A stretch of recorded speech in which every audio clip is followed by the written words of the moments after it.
đã mua một căn nhà pháp lý. Kết quả là trong lúc sửa chữa, trần nhà bị sập, thiệt hại lên tới 80 triệu. Tôi khuyên họ lập tức báo cảnh sát, nhưng họ lại ngăn cản tôi báo cảnh sát. Tất cả bọn họ, chồng tôi đã đẩy tôi xuống từ tầng cao. Sau đó, họ nói dối rằng tôi chỉ vô tình ngã. Khi tôi mở mắt ra, tôi lại trở về trong ngôi nhà. Vào ngày sửa chữa, con trai tôi đã tháo đèn treo trên trần xuống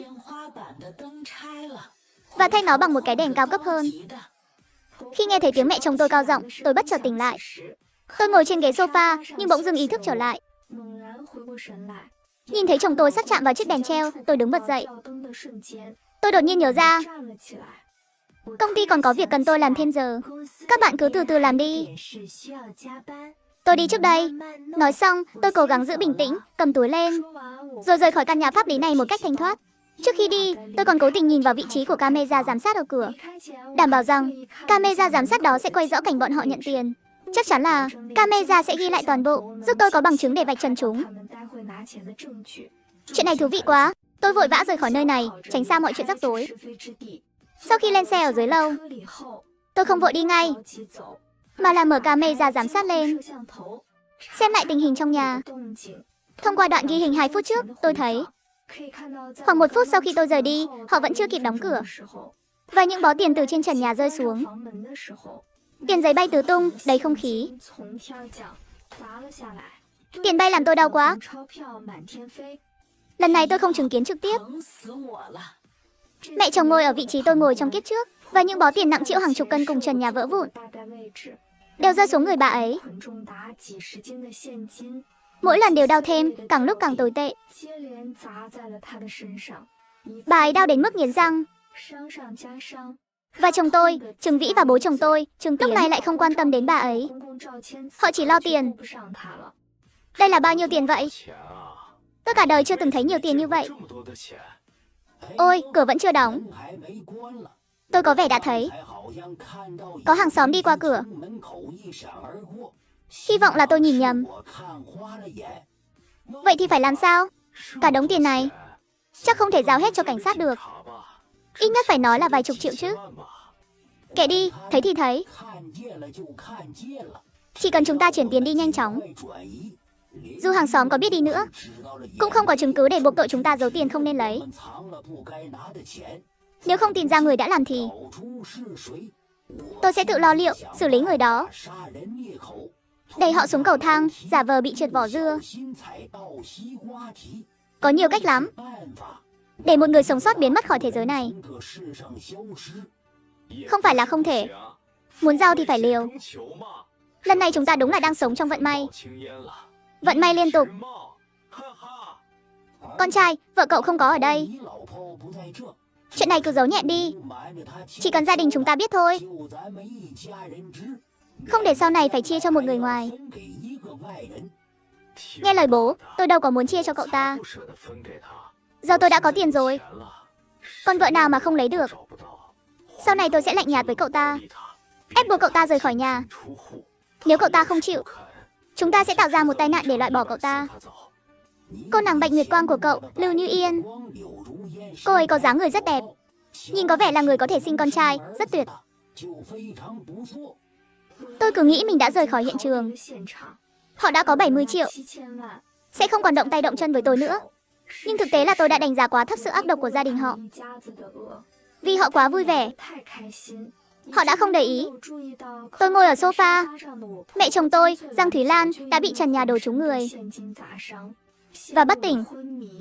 Khi họ phát hiện ra, hơi thở của Giang Thúy Lan đã gấp gáp, môi bà ấy đã tái xanh. Trương Vĩ cầm điện thoại lên định gọi xe cứu thương. Trương Tiến ngăn lại. Không được, nếu người ta phát hiện ra, vậy số tiền trong nhà sẽ ra sao? Tôi đã mua một căn nhà pháp lý. Kết quả là trong lúc sửa chữa, mái nhà rơi xuống 80 triệu, lại trực tiếp làm mẹ chồng tôi bất tỉnh. Kết quả không ngờ là vì tiền. Vậy thì phải làm sao? Chắc không thể để tôi nhìn mẹ tôi chết ngay trước mắt. Chúng ta sẽ đẩy anh ta từ cầu thang cửa an toàn. Đẩy anh ta xuống. Lúc đó vết thương trên người anh ta có thể giải thích là do ngã khi bị đẩy. Nhân viên cứu thương sẽ có thể bế anh ta ra khỏi cầu thang, chứ không phải vào rồi phát hiện số tiền này. Liệu có nguy hiểm không? Người làm việc lớn thì không chú ý tiểu tiết. Nếu anh ta có thể sống sót, đó là số mệnh của anh ta. Nếu anh ta chết, thì đó cũng là do anh ta không có tiền để hưởng phúc. Thiếu một người thì số tiền chia cũng ít đi. Chúng ta, hai bố con, không phải sẽ được chia nhiều hơn sao? Tôi đồng ý. Sau đó, Trương Tiến mở cửa phòng, cảnh giác. Thật hấp dẫn. Hạ Minh thì vừa kéo vừa lôi, kéo mẹ cậu ta xuống khỏi sofa. Mặc kệ vết thương đầy người, cố gắng dùng hết sức kéo bà ấy ra khỏi cửa. Còn những gì xảy ra sau đó thì tôi không nhìn thấy. Tôi nghĩ sau khi họ nhận ra chuyện này, chắc chắn sẽ lập tức xóa bỏ các bản ghi camera. Vì thế tôi lập tức tải xuống đoạn video camera này, lưu lại như một bằng chứng. 10 phút sau, tôi nhận được cuộc gọi từ Trương Vĩ. Gia, mẹ tôi đột nhiên bị ngã. Hiện tôi đang trên xe cứu thương. Cô đến bệnh viện chăm sóc một chút. Bố tôi một mình ở nhà sửa chữa. Tôi không yên tâm. Tôi phải quay lại để trông coi. Em là không kịp rồi.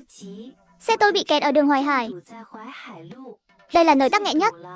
Ít nhất phải 1 tiếng nữa mới ra được. Nói xong, tôi cúp máy. Lập tức gửi cho anh ta một bức ảnh cảnh tắc đường ngoài cửa sổ. Chiếc xe tôi vừa cố tình lái đến. Chặn đường để càng lâu càng tốt, càng khiến anh ta càng sốt ruột.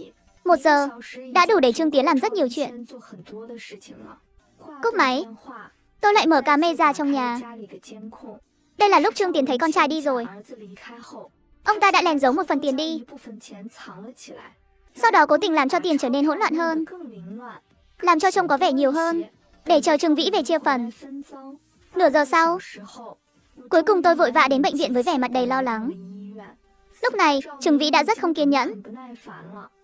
Xin lỗi, hôm nay lại là cuối tuần. Đường thực sự quá tắc. Mẹ thế nào rồi? Cuối cùng cô cũng đến. Bác sĩ nói mẹ tôi bị gãy xương nhiều chỗ, nhưng không đến mức nguy hiểm đến tính mạng. Đang làm phẫu thuật. Tiền tôi đã đóng. Cô ở đây trông chừng. Tôi phải đi trước. Trương Vĩ nói xong, liền bỏ đi nhanh chóng với vẻ mặt lạnh lùng. Tôi đành lại mở camera nhà bố mẹ chồng ra xem. Khoảng 20 phút sau, Trương Vĩ đã quay lại nhà bố mẹ. Tôi cảm thấy có thiếu sót rất nhiều. Bố, ông không phải giấu tiền đi chứ? Làm sao có thể, bố vẫn ngồi ở nhà đợi cậu về. Tôi thậm chí còn không động đến. Thật không? Trương Vĩ dù nghi ngờ, nhưng cũng không nói gì thêm, vì không có chứng cứ. Lúc này, anh ta bỗng nhớ đến camera trên trần nhà. Anh ta vội vã mở điện thoại để kiểm tra camera. Trương Tiến lập tức trở nên hoảng hốt. Anh ta giật lấy điện thoại của Trương Vĩ, đập xuống đất. Tôi là bố của cậu. Cậu lại dám nghi ngờ tôi? Hứ, bố tưởng đập xong thì không có chứng cứ à? Đừng quên, điện thoại của mẹ vẫn ở đây. Trương Vĩ cười nhạt, mở điện thoại của mẹ ra. Sau đó, điều anh ta không ngờ tới là video từ camera trên đám mây lại trống rỗng. Không có gì cả. Không ngờ camera lại hỏng vào lúc này. Sao lại không thấy gì cả? Chắc lúc Gia mua cái này, chắc là đồ rẻ tiền làm qua loa. Không thấy gì là bình thường. Chúng ta không thấy, nhưng Gia cũng không thấy gì hết. Không biết có khoản tiền này thì tốt. Nhưng mà bố à, nếu Gia đã thấy rồi thì sao?